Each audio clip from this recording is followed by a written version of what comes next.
Sarah Martinez sat quietly at the far end of Murphy's Tavern, nursing her second beer of the evening. The dim lighting cast long shadows across her weathered face, highlighting the small scar that ran along her left temple, a souvenir from a mission in Afghanistan that she never talked about. At 38, she looked like any other woman trying to unwind after a long day at work.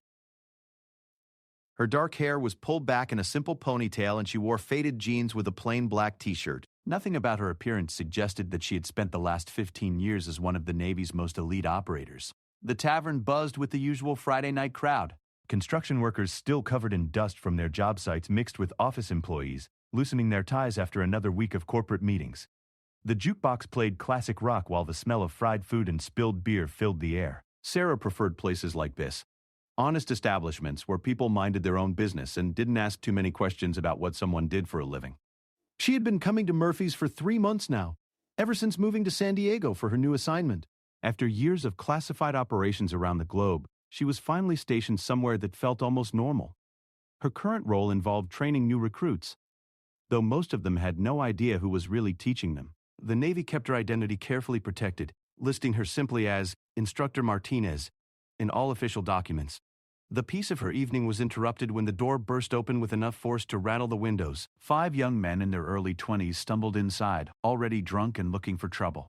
Sarah recognized the type immediately.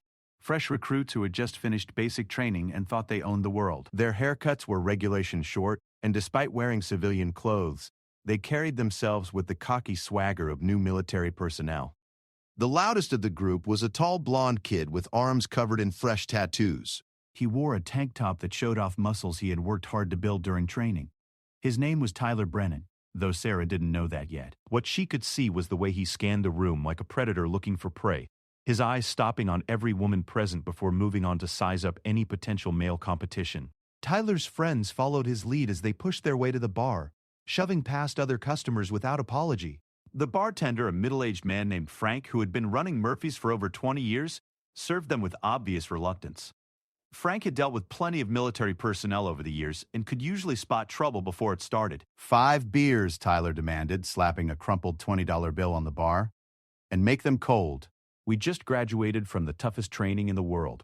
Frank poured the drinks without comment, but Sarah noticed how he kept one hand near the baseball bat he kept behind the bar.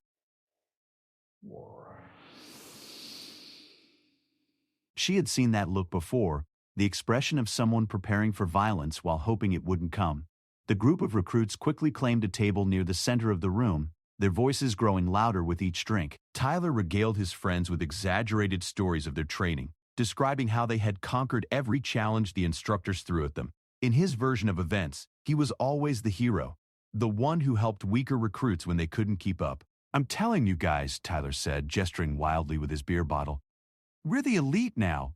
We're warriors. These civilian jobs around here have no idea what real strength looks like." His friends laughed and nodded agreement, though Sarah could see that at least 2 of them looked uncomfortable with Tyler's increasingly aggressive behavior.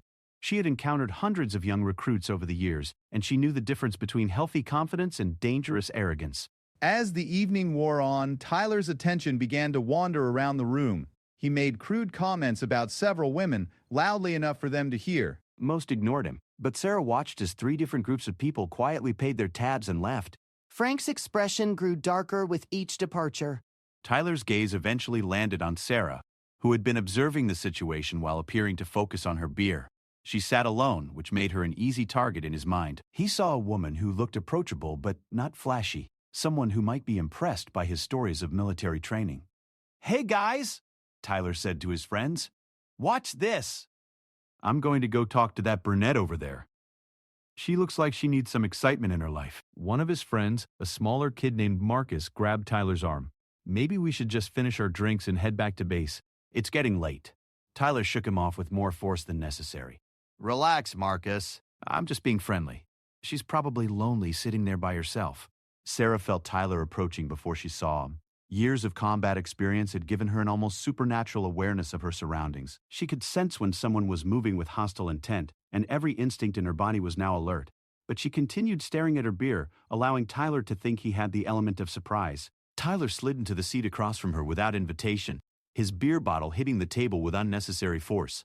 Up close, she could smell the alcohol on his breath mixed with cheap cologne. His eyes held the glazed look of someone who had been drinking for hours.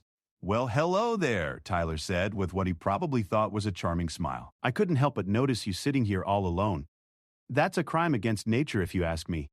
Sarah looked up slowly, meeting his eyes with a calm expression that revealed nothing. "I'm fine, thanks."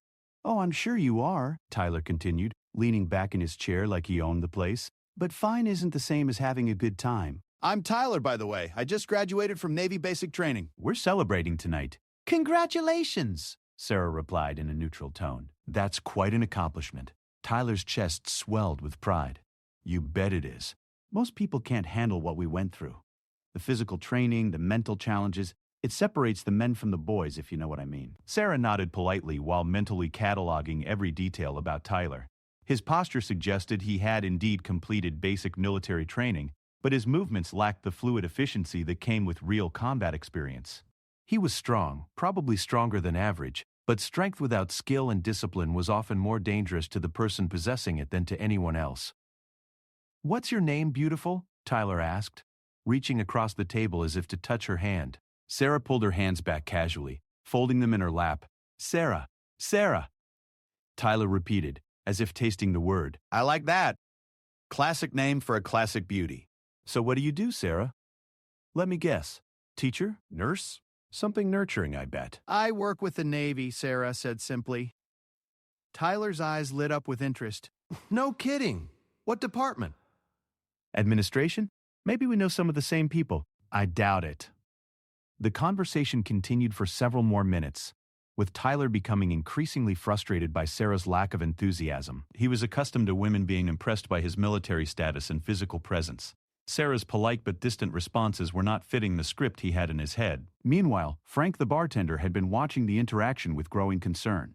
He had served Sarah several times over the past few months, and had come to respect her quiet demeanor and the way she never caused trouble. He could see that Tyler was becoming more agitated, and experience had taught him that drunk recruits and rejection were a volatile combination. Tyler's friends were also growing nervous. Marcus kept glancing toward the door, clearly wanting to leave before something bad happened.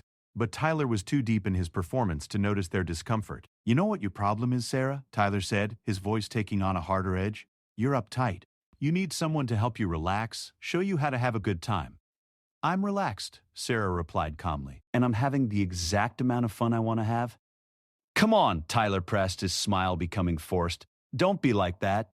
I'm offering to buy you a drink, maybe tell you some stories about what real training looks like. Most women would jump at the chance to spend time with someone like me." Sarah took a sip of her beer before responding. "I appreciate the offer, but I'm not interested. I hope you enjoy the rest of your evening." The polite but firm rejection hit Tyler like a slap in the face. In his alcohol-clouded mind, he had been generous by approaching her, and her refusal felt like a personal insult. He looked around the bar, suddenly aware that other customers were watching their interaction. The rejection wasn't just private, it was public humiliation. "Look here, lady," Tyler said, his voice rising enough to be heard at nearby tables. "I don't think you understand what I'm offering you. I'm a United States Navy sailor. I've been through training that would break most men. I'm not some loser hitting on you at closing time." Sarah's expression didn't change, but something shifted in her posture. It was subtle, the kind of adjustment that trained fighters make when preparing for action. Her weight shifted slightly forward, and her hands moved to positions where they could react quickly if needed. I understand perfectly, Sarah said quietly. "And my answer is still no?" Tyler's face flushed red with anger and embarrassment. The alcohol in his system was magnifying every emotion, turning disappointment into rage.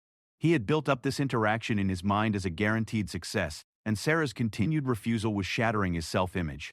"What's wrong with you?" Tyler demanded, loud enough now that conversations at other tables began to stop. "Are you gay or something? Is that why you're not interested in a real man?" The slur hung in the air like a challenge. Sarah felt the familiar sensation that always preceded violence. The way the atmosphere in a room changed when someone crossed a line that couldn't be uncrossed. She had felt it in combat zones around the world, and she was feeling it now in a simple neighborhood bar. Frank had heard enough. He started moving toward their table, his hand already reaching for the phone to call for backup if needed. But he was too far away to intervene quickly if things escalated. Sarah stood up slowly, placing exact change for her drinks on the table. "I'm going to leave now," she said calmly. "I suggest you do the same." But Tyler was past the point of rational thinking. The combination of alcohol, wounded pride, and public embarrassment had pushed him into a dangerous state of mind. As Sarah turned to leave, he reached out and grabbed her wrist with enough force to leave marks. "We're not done talking," Tyler said through gritted teeth. "You don't get to just walk away from me like I'm nothing." Sarah looked down at Tyler's hand on her wrist, then back up to meet his eyes. For just a moment, something flickered in her expression, a glimpse of the warrior she really was, beneath her civilian disguise. Is sister minus I get 2 + 1 and a double SID? "Let go," she said softly. Tyler's grip tightened instead. Make me. The challenge was issued, and there was no taking it back.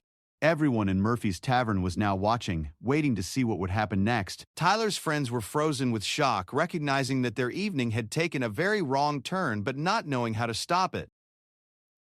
Frank was reaching for his phone when Sarah moved. What happened next would change everything for Tyler Brennan and give Murphy's Tavern a story that would be told for years to come.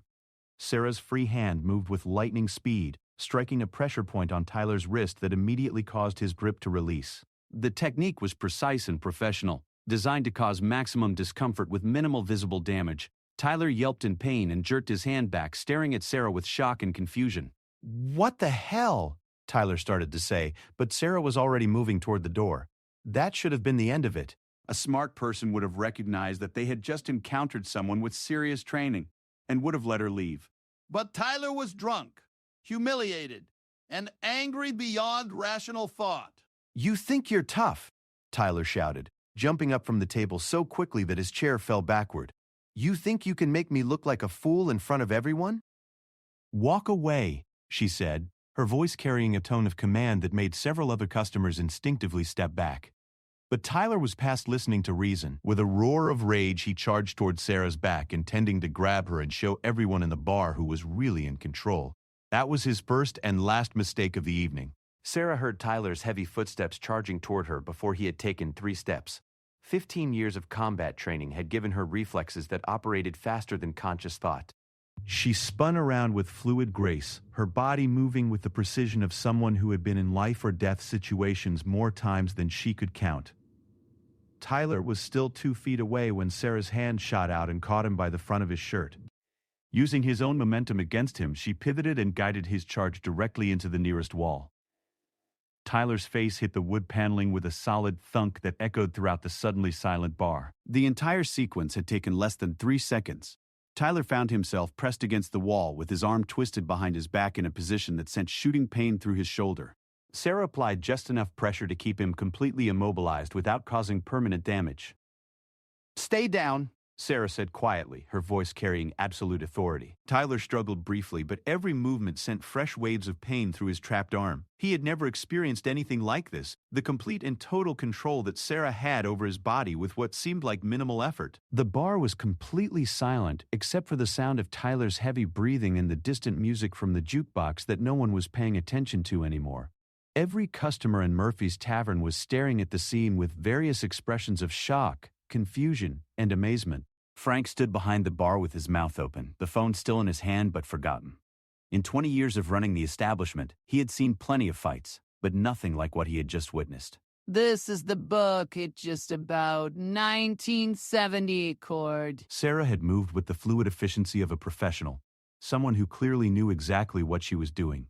Tyler's 4 friends sat frozen at their table, trying to process what had just happened to their leader.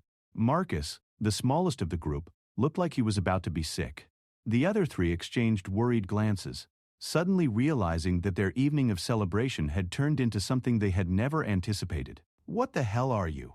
Tyler gasped, his cheeks still pressed against the wooden wall. Sarah maintained her grip on his arm while scanning the room to assess the situation. She could see Tyler's friends trying to decide whether to help him or run. Frank looked ready to call the police. Several other customers were pulling out their phones, probably to record whatever happened next.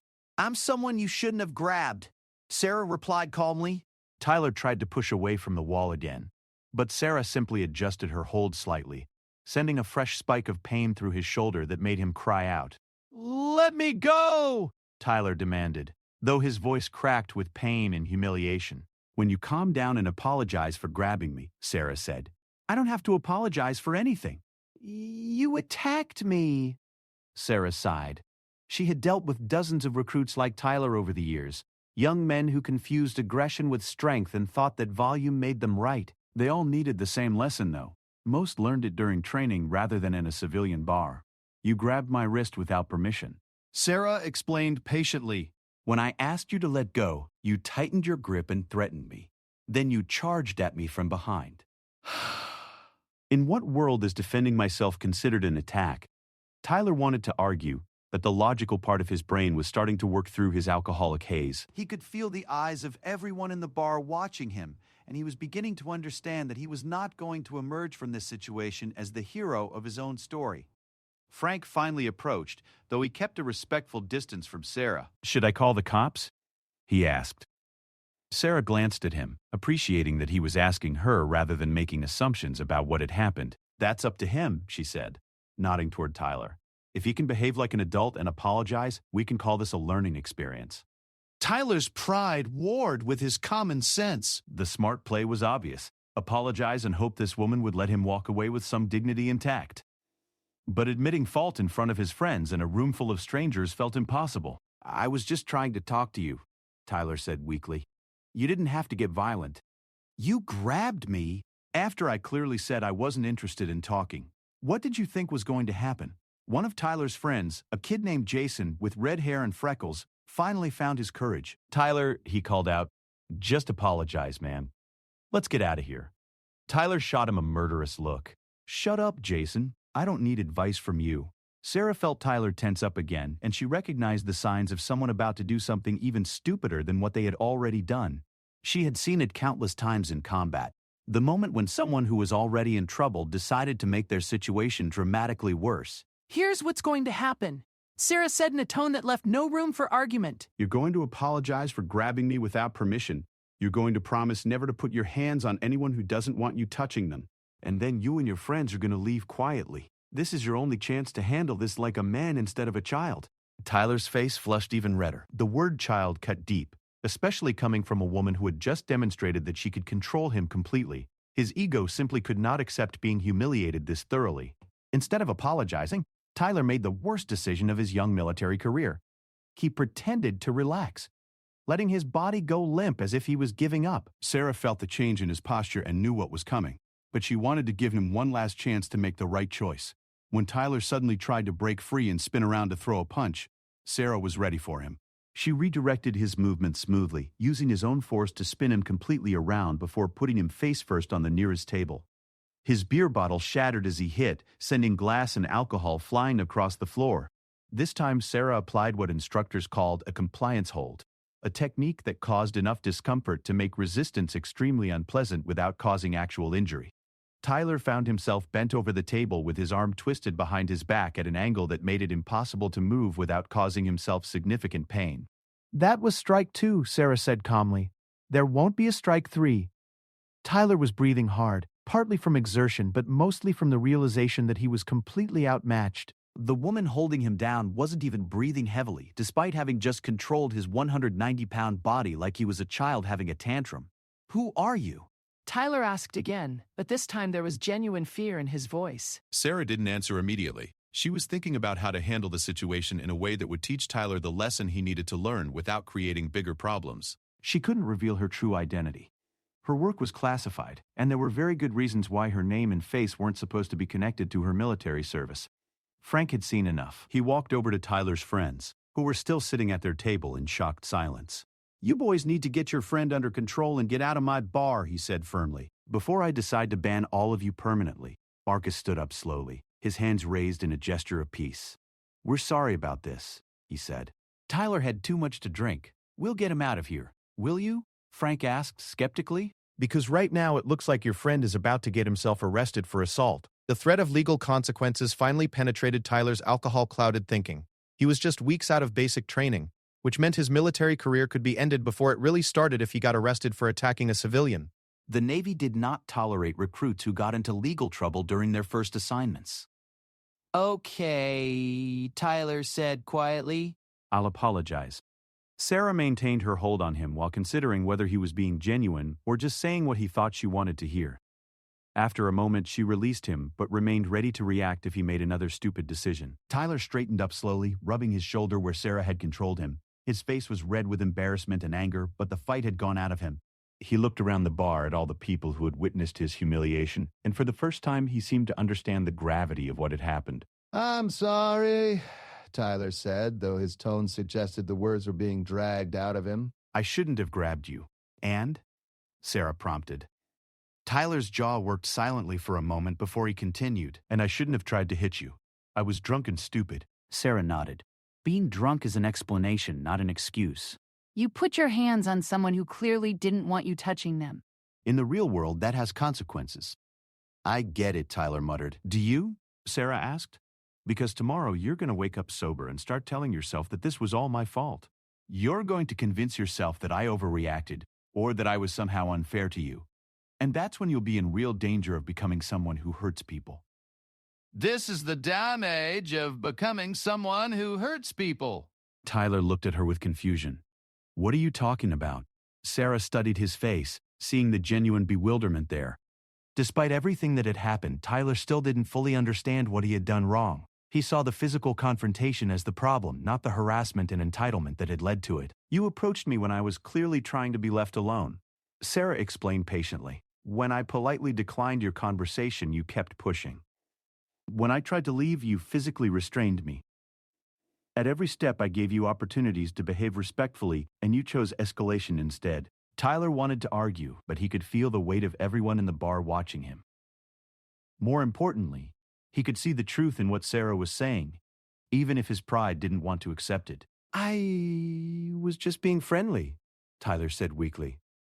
"No," Sarah replied firmly. "You were being entitled. You decided that your desire to talk to me was more important than my desire to be left alone. When I said no, you took it as a personal insult instead of accepting my right to make my own choices."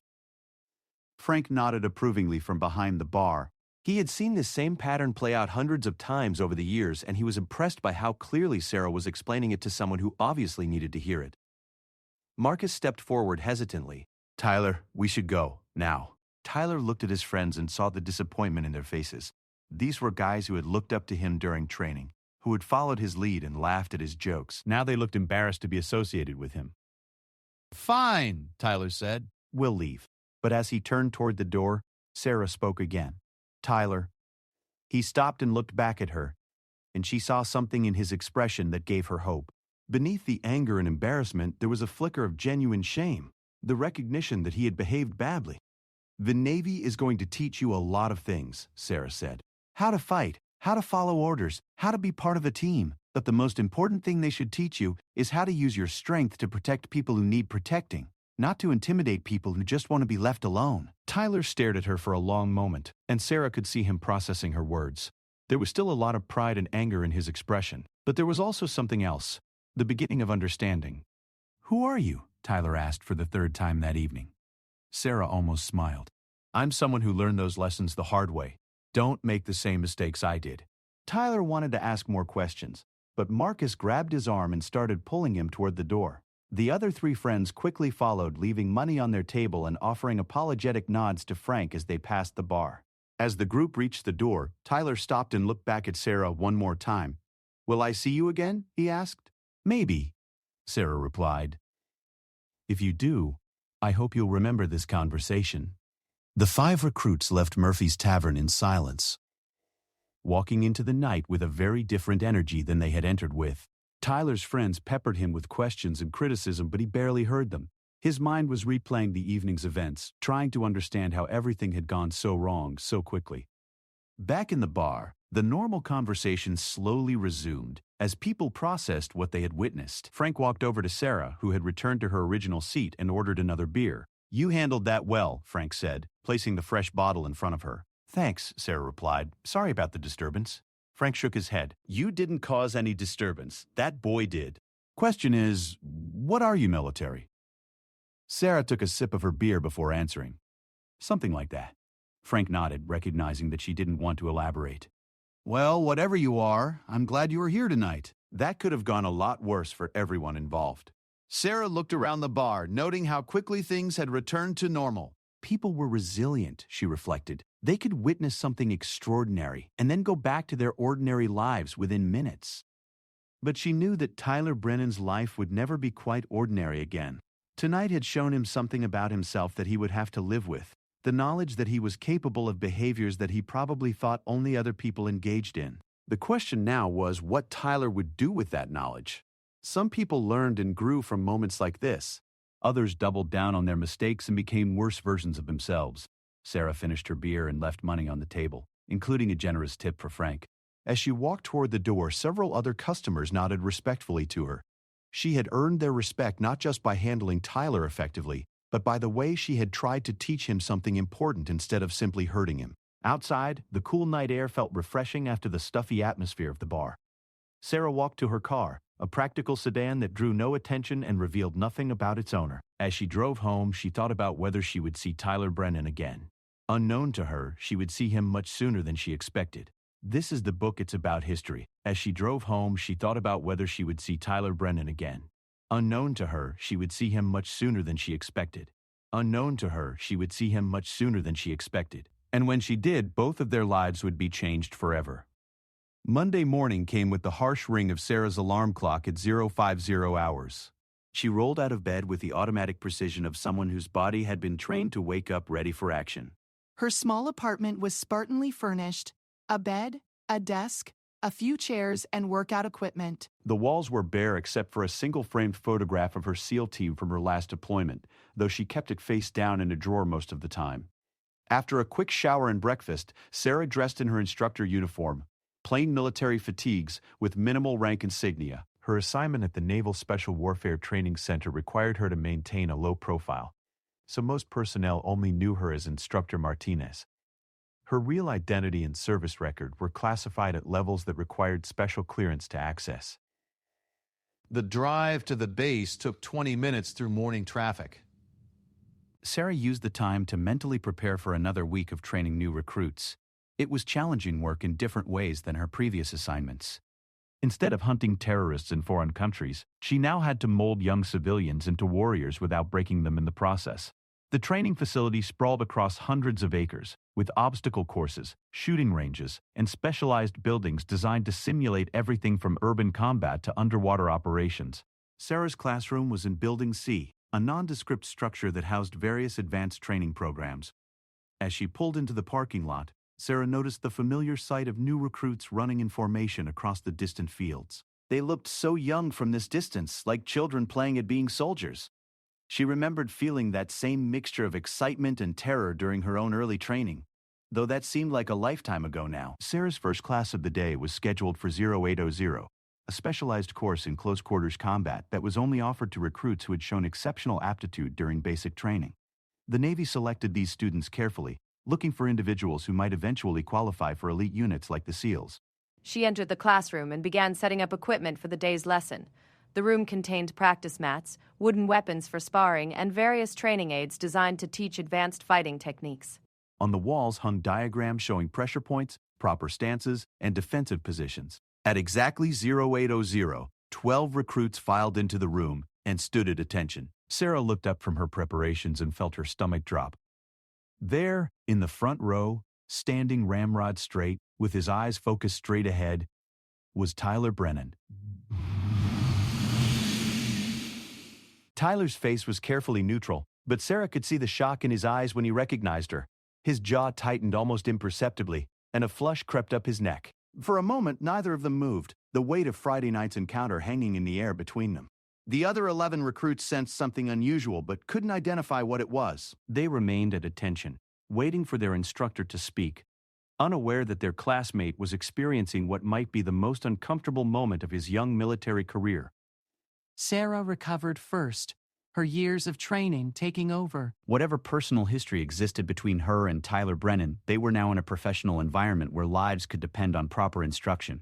Good morning, Sarah said, her voice carrying the authority that every recruit had been trained to respect. I'm Instructor Martinez. You've been selected for this advanced training because you demonstrated exceptional performance during basic training. Congratulations. She moved to the center of the room, her posture and bearing instantly commanding the attention of every recruit present. Even Tyler, despite his personal confusion, found himself responding automatically to her professional demeanor. This course will teach you close-quarters combat techniques that could save your life in hostile situations, Sarah continued. The skills you learn here are not for entertainment or ego. They are tools to be used only when absolutely necessary, in defense of yourself, your teammates, or civilians who cannot protect themselves. Tyler's mind was racing as he tried to process the situation. The woman who had effortlessly controlled him in Murphy's Tavern was now his instructor. The casual bar patron who had taught him a humiliating lesson about respect was actually a military professional, with enough rank and skill to be teaching elite combat techniques. Sarah noticed Tyler's distraction and made a mental note to address it privately after class. For now, she needed to focus on the lesson, regardless of any personal complications.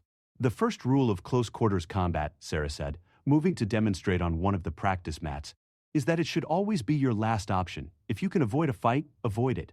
If you can escape a fight, escape it. The best victory is the one where nobody gets hurt. She gestured for the recruits to spread out on the mats, maintaining proper spacing for safety during practice. As they moved, Sarah's trained eye automatically assessed each student's physical capabilities and potential weaknesses. Tyler was clearly one of the stronger recruits physically, with the kind of build that suggested he had been athletic before joining the Navy. But Sarah also noticed the tension in his movements. The way he kept glancing at her when he thought she wasn't looking. His emotional state was compromised, which could be dangerous during physical training. Partner up, Sarah instructed. We'll start with basic defensive positions. Tyler found himself paired with Marcus, the same friend who had tried to talk him out of confronting Sarah on Friday night. Marcus gave Tyler a questioning look, obviously sensing his partner's agitation. But Tyler just shook his head and tried to focus on the lesson. Sarah moved between the pairs of recruits, demonstrating proper technique and correcting common mistakes. She had a gift for instruction, able to break down complex movements into simple steps that students could understand and practice safely. When she reached Tyler and Marcus, Sarah paused briefly. She could feel Tyler's eyes on her as she adjusted Marcus's stance and showed them both how to execute a proper defensive position. The key, Sarah explained to Marcus while Tyler watched intently, is to stay relaxed until the moment you need to react. Tension slows you down and telegraphs your intentions to an opponent. She demonstrated the movement slowly, showing how to redirect an incoming attack rather than trying to stop it with pure force. Tyler found himself studying her technique with professional interest, despite his personal feelings about their previous encounter. Your turn, Sarah said to Tyler. Show me how you would defend against Marcus if he grabbed your wrist. Tyler hesitated for a fraction of a second, the parallel to Friday night's incident not lost on either of them.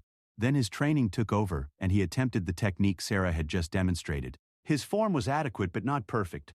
Sarah stepped closer to make corrections, her professional manner never wavering despite the obvious tension. Your foot position is wrong, Sarah said, adjusting Tyler's stance with the same calm authority she used with every student. And you're using too much force. The technique works because of leverage, not strength. Tyler tried again, this time executing the movement correctly. Sarah nodded approvingly, treating him exactly like any other recruit despite their history.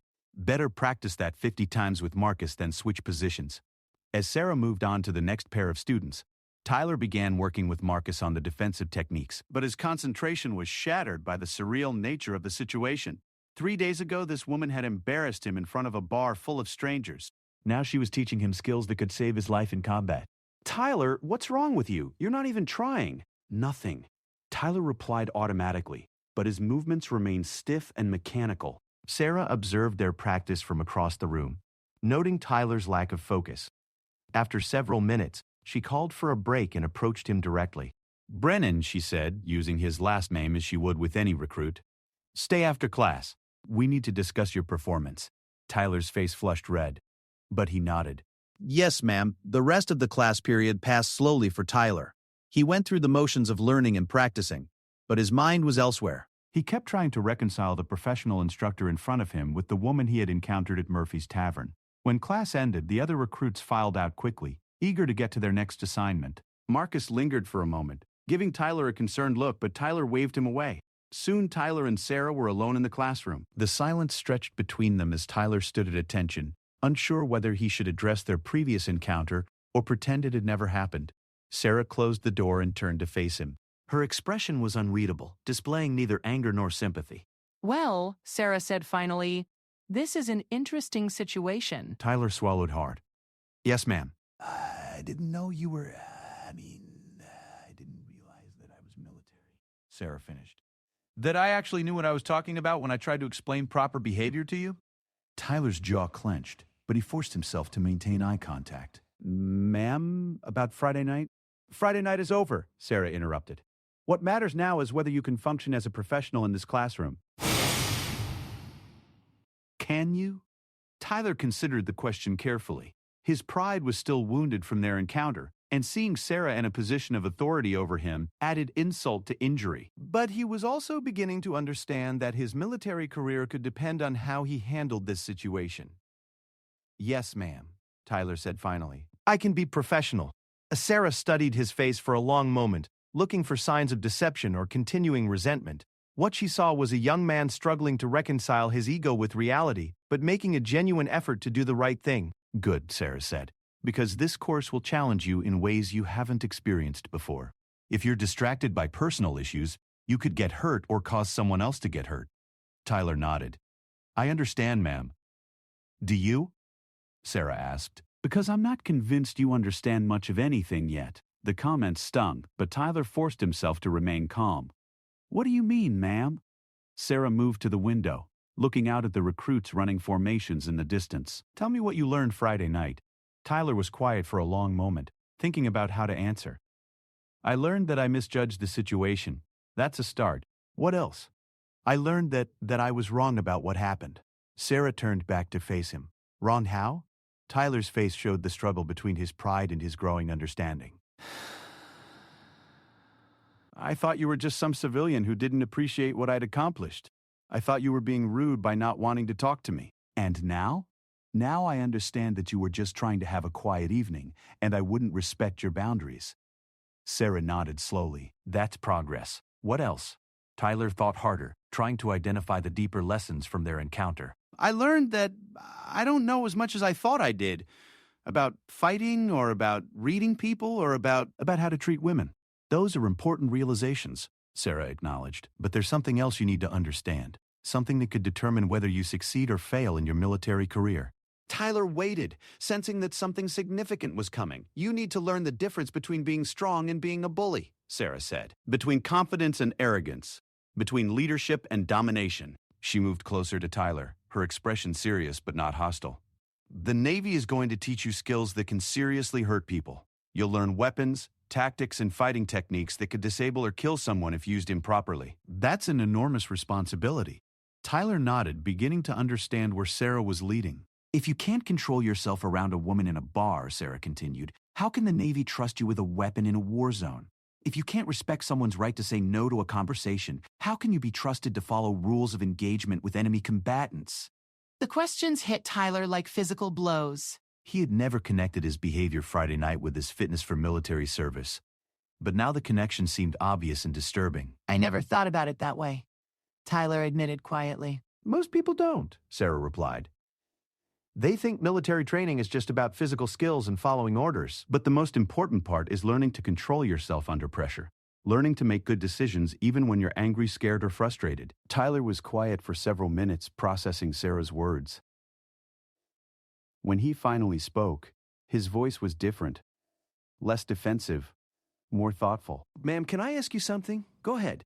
How did you learn to do what you did Friday night? I mean, you moved like someone who's been in real fights. Sarah considered how much to reveal. I've had extensive training in close quarters combat, more than most people. Are you a SEAL? Tyler asked quietly. Sarah's expression didn't change, but Tyler caught a flicker of something in her eyes. My background is classified. What you need to know is that I'm qualified to teach you these skills. Tyler nodded, understanding that he had received all the answer he was going to get. But the implication was clear. He had tried to intimidate someone with years of elite military training. Someone whose combat experience likely dwarfed anything he could imagine. Ma'am, Tyler said, I want to apologize not just for grabbing you, but for everything. For not listening when you said no, for making you uncomfortable. For being the kind of person who would do those things. Sarah studied his face carefully. The apology seemed genuine, and she could see real shame in his expression. But she had also seen plenty of people who could fake remorse when it served their purposes. Apologies are a good start, Sarah said. But what really matters is what you do going forward. Words are easy. Behavior change is hard. I understand. Tyler said. I want to change. I want to be better. Then prove it, Sarah replied. Show me that you can learn not just the physical techniques I'm going to teach you, but the mental discipline that makes those techniques safe to use. Tyler nodded eagerly. I will. I promise. Sarah hoped he was right, but she knew that promises made in the aftermath of embarrassment didn't always survive the test of time. She would be watching Tyler Brennan carefully over the coming weeks, looking for signs that he was truly learning the lessons he needed to learn. What neither of them knew was that their next test would come sooner than expected, and it would involve much higher stakes than a barroom confrontation. 3 weeks passed since Tyler's confrontation with the truth about his behavior and his instructor's identity. During that time, Sarah watched him carefully, looking for signs of genuine change versus surface compliance. To his credit, Tyler threw himself into the training with newfound dedication. His technique improved rapidly, and more importantly, his attitude toward fellow recruits showed marked improvement. The transformation didn't go unnoticed by his peers. Marcus and the other recruits from Murphy's Tavern had seen a different side of Tyler emerge, one that was more thoughtful, more willing to help struggling classmates, and less concerned with proving his dominance. Tyler still possessed the confidence that had made him a natural leader during basic training, but it was now tempered with humility and self-awareness. Sarah had to admit she was impressed with Tyler's progress. The young man who had grabbed her wrist in a drunken rage was evolving into someone who might actually deserve the uniform he wore. But she knew that real change was tested under pressure, not in the controlled environment of a classroom. That test came on a Thursday evening, when Sarah received an encrypted phone call at her apartment. The voice on the other end belonged to Admiral Rebecca Walsh, one of the few people who knew Sarah's true identity and service record.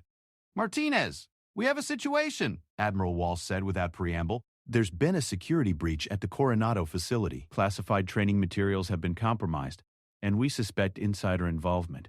Sarah felt the familiar sensation of shifting from civilian mode to operational readiness. What kind of materials? Sealed training protocols, including techniques you've been teaching in your advanced classes. Someone with access to classified information has been feeding details to foreign intelligence services. We need this stopped immediately. What's my role? Sarah asked, though she suspected she already knew. You're going undercover to identify the leak. We believe it's someone in the training command, possibly someone with access to multiple programs. You'll maintain your instructor cover while investigating personnel with appropriate clearance levels. Sarah nodded even though the Admiral couldn't see her. Timeline? Immediate. Intelligence suggests a major handoff is planned for this weekend. If we don't identify and stop the source, some of our most sensitive operational techniques could be compromised globally. After the call ended, Sarah sat in her darkened apartment, thinking about the implications. Someone she worked with, possibly someone she trusted, was betraying everything they had sworn to protect. The thought made her angry in a way that few things could. The next morning, Sarah arrived at the training facility with a new purpose. While maintaining her normal instructor duties, she began carefully observing her colleagues and students with fresh eyes. Any of them could be the traitor, which meant she had to suspect everyone while appearing completely normal. Her first class of the day was Tyler's advanced combat group. As the 12 recruits filed in, Sarah noticed that Tyler looked more serious than usual. When he made eye contact with her, she saw something different in his expression. A maturity that hadn't been there a month ago. Today we're covering escape and evasion techniques, Sarah announced to the class. These skills could save your life if you're ever captured or separated from your unit in hostile territory. She began demonstrating how to break free from various types of restraints, explaining the psychological as well as physical aspects of captivity survival. Tyler absorbed every detail, asking thoughtful questions and helping other recruits when they struggled with the techniques. During a break between exercises, Sarah noticed Tyler approaching her with obvious hesitation. "Ma'am," Tyler said quietly, "can I speak with you privately?" Sarah glanced around the classroom, noting that the other recruits were focused on their practice. "What is it, Brennan?" Tyler lowered his voice further. "I've noticed something unusual. There's a civilian who's been hanging around the training areas, asking questions about our programs. He doesn't seem to have official business here." Sarah's attention sharpened immediately. "What kind of questions?" "Specific stuff about advanced training techniques." He approached me yesterday after class, wanting to know about close-quarters combat methods. When I asked who he was, he said he was a defense contractor evaluating training programs. "Did you tell him anything?" Sarah asked. No, ma'am. Something felt wrong about it. He knew too much about what we were learning for someone who was supposed to be conducting a general evaluation. Sarah studied Tyler's face, looking for any signs of deception. What she saw was genuine concern and a kind of instinctive caution that good soldiers developed. Tyler had recognized a potential security threat and reported it properly, which showed significant growth from the impulsive young man she had first encountered. Can you describe this person? Sarah asked. Tyler provided a detailed description of a middle-aged man with graying hair and expensive clothes, someone who looked like he belonged in a corporate boardroom rather than a military training facility. The description matched someone Sarah had seen in the administrative building earlier that week. Good work, Brennan, Sarah said. You were right to be suspicious and right to report it. Don't mention this conversation to anyone else. Tyler nodded. Is there something I should be worried about? Sarah considered how much to tell him. Tyler had proven himself trustworthy, and his observation might be crucial to stopping the security breach. But involving a recruit in a counterintelligence operation was risky. Just keep your eyes open, Sarah said finally. If you see anything else unusual, report it to me immediately. Tyler nodded and returned to his training partners. Sarah watched him go, noting how he had changed from someone who acted on impulse to someone who thought before acting. The growth was remarkable, but she hoped it would be enough for what might come next. During her lunch break, Sarah discreetly investigated Tyler's report. The man he described was indeed present at the facility, registered as Dr. Marcus Webb, a defense contractor, supposedly evaluating training methodologies. But when Sarah checked his credentials through unofficial channels, she discovered disturbing inconsistencies. Dr. Webb's company existed, but it had no current contracts with the Navy. His security clearance was legitimate, but had been obtained through falsified information. Most concerning, his arrival at the facility coincided with the timeline Admiral Walsh had provided for the security breach. Sarah realized she had found her target, but she needed proof of his activities before she could act. That proof came sooner than expected, in a way that would test both her skills and Tyler's newfound maturity. That afternoon, Sarah was returning to her office when she heard voices coming from one of the empty classrooms. She recognized Tyler's voice along with that of an older man. Moving quietly, she positioned herself where she could observe without being seen. Through the partially open door, Sarah saw Tyler sitting across from Dr. Webb, who was holding a tablet and asking detailed questions about combat techniques. Tyler looked uncomfortable but was answering the questions, apparently believing he was helping with legitimate research. Sarah's blood ran cold when she realized what was happening. Dr. Webb wasn't just gathering general information. He was conducting a detailed debrief about specific classified techniques that Sarah had taught in her advanced courses. Tyler was unknowingly providing exactly the kind of intelligence that foreign adversaries would pay enormous sums to obtain. Tell me more about the pressure point techniques, Dr. Gilson Levin, Webb was saying. Your instructor demonstrated some very sophisticated methods. Tyler shifted uncomfortably in his chair. I don't know if I should be discussing specific techniques. These seem like operational secrets. Not at all, Doctor, Webb replied smoothly. This is all part of the evaluation process. The Navy wants to know how effectively these techniques are being taught and retained. Sarah could see Tyler wavering, his natural desire to be helpful warring with his growing security consciousness. She knew she had to intervene before Tyler revealed anything else, but she also needed to catch Dr. Webb in the act of espionage. Moving silently, Sarah positioned herself behind the door and activated the recording function on her phone. For the next several minutes, she documented Dr. Webb's systematic extraction of classified information, building an airtight case against him. Tyler's discomfort was growing more obvious. Sir, I really think I should check with Instructor Martinez before discussing these details. She's very specific about operational security. Dr. Pixike? Webb's manner became more pressing. There's no need for that, son. I have full authority to conduct this evaluation. In fact, your instructor would want you to cooperate fully. That was the moment Tyler made a decision that surprised both Sarah and himself.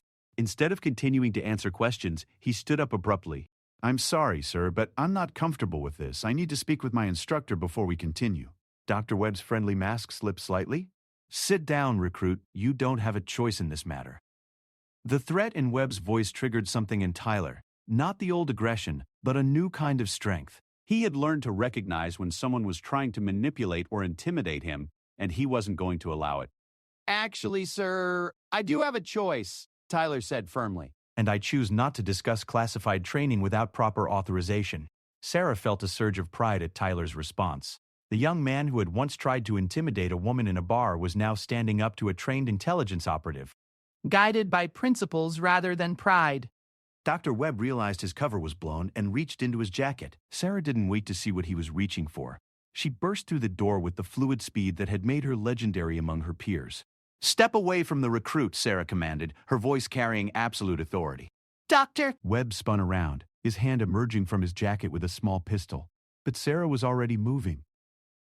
Crossing the room faster than Webb could react, she struck his wrist with precision, causing him to drop the weapon, then followed with a control hold that put him face down on the floor within seconds. Tyler stood frozen, trying to process what had just happened. In the space of a few heartbeats, his instructor had transformed from a calm professional into someone who moved with deadly efficiency. Brennan, Sarah said without taking her eyes off Webb, call base security. Tell them we have a code red security breach in classroom C7. Tyler snapped out of his shock and reached for his phone, dialing the emergency number with hands that shook slightly from adrenaline. Dr. Webb tried to speak, but Sarah applied pressure to a nerve cluster that made talking impossible. "Save it for your debrief," she told him coldly. Within minutes, armed security personnel flooded the classroom. Sarah handed Webb over to them, along with her phone, which contained the recorded evidence of his espionage activities. As the security team escorted Webb away, Tyler finally found his voice. "Ma'am, what just happened?" Sarah looked at the young recruit who had just helped her stop a major security breach. "You did exactly what you were supposed to do, Brennan." "You recognized a threat, trusted your instincts, and acted with integrity even when pressured." Tyler's face showed a mixture of pride and confusion, but I almost told him everything. "If you hadn't been there, but you stopped yourself," Sarah pointed out. "When it mattered most, you made the right choice. That's what separates good soldiers from great ones. The ability to do the right thing even when it's difficult." over the following hours, Tyler learned that Dr. Brown said to James often knows him because he is again. Webb was part of a sophisticated intelligence operation that had been stealing American military secrets for years. The classified techniques he had been seeking were worth millions of dollars to foreign governments, and Tyler's refusal to cooperate had potentially saved lives. Admiral Walsh arrived at the facility that evening to personally thank Tyler for his role in stopping the breach. The Admiral also took the opportunity to speak with Sarah privately about Tyler's actions. "That recruit showed exceptional judgment under pressure," Admiral Walsh observed. "Have you considered recommending him for advanced placement?" Sarah thought about Tyler's journey from the arrogant young man she had encountered at Murphy's Tavern to the principled soldier who had just helped stop an espionage operation. I think he might be ready for more challenging assignments, Sarah agreed. He's learned some important lessons about responsibility and integrity. That night, Sarah found herself back at Murphy's Tavern for the first time since the incident with Tyler. Frank welcomed her warmly, and she settled into her usual seat at the end of the bar. "Haven't seen you in a while," Frank observed as he poured her beer. "How's work?" "Interesting," Sarah replied. "I had a student who learned some important lessons recently." Frank nodded knowingly. "The best teachers change people's lives, not just their skills." As Sarah sipped her beer, she reflected on the unexpected turns her life had taken. A month ago, she had been a classified instructor trying to maintain a low profile. Now she had helped stop a major security breach and watched a troubled young recruit transform into someone worthy of trust and responsibility. Tyler Brennan still had a long way to go in his military career, but Sarah was confident he would continue growing. The aggressive young man who had grabbed her wrist in this very bar had evolved into someone who understood that true strength came from protecting others, not dominating them. The next morning, Sarah received word that Tyler had been selected for preliminary SEAL training, a recommendation she had quietly supported based on his recent performance. When she told him the news, Tyler's reaction was everything she could have hoped for. "Ma'am," Tyler said, his voice serious, "I know I wouldn't be here if you hadn't taught me some hard lessons. Thank you for not giving up on me." Sarah smiled, a rare display of emotion in her professional environment. You did the work, Brennan. I just pointed you in the right direction. As Tyler left her office, Sarah knew she was watching a young man who would serve his country with distinction. The recruit who had once attacked her in a bar, clueless about who she really was, had become someone she was proud to call a fellow warrior. Sometimes the most unlikely encounters led to the most important outcomes. Sarah had learned that lesson many times during her career. But Tyler Brennan's transformation reminded her that it was never too late for someone to change their path and become the person they were meant to be. The legendary Navy SEAL who had remained hidden behind the identity of a simple instructor had done more than teach combat techniques. she had helped forge a character that would serve the nation for years to come. And in doing so, she had proven that sometimes the most important battles were fought not with weapons, but with patience, wisdom, and the willingness to see potential where others might only see problems. Tyler Brennan would go on to become one of the Navy's most respected operators, though he would never know the full extent of Sarah Martinez's legendary service record. But he would always remember the woman who taught him that true strength meant protecting others, and that the greatest victories were won by those who had learned to master themselves first. In the end, what had started as a confrontation in a neighborhood bar had become a story about redemption, growth, and the power of second chances. Sarah Martinez had faced many enemies during her classified career, but perhaps none had provided her with as much satisfaction to defeat as Tyler Brennan's worst impulses. Because in winning that battle, she had gained not just a victory, but a legacy.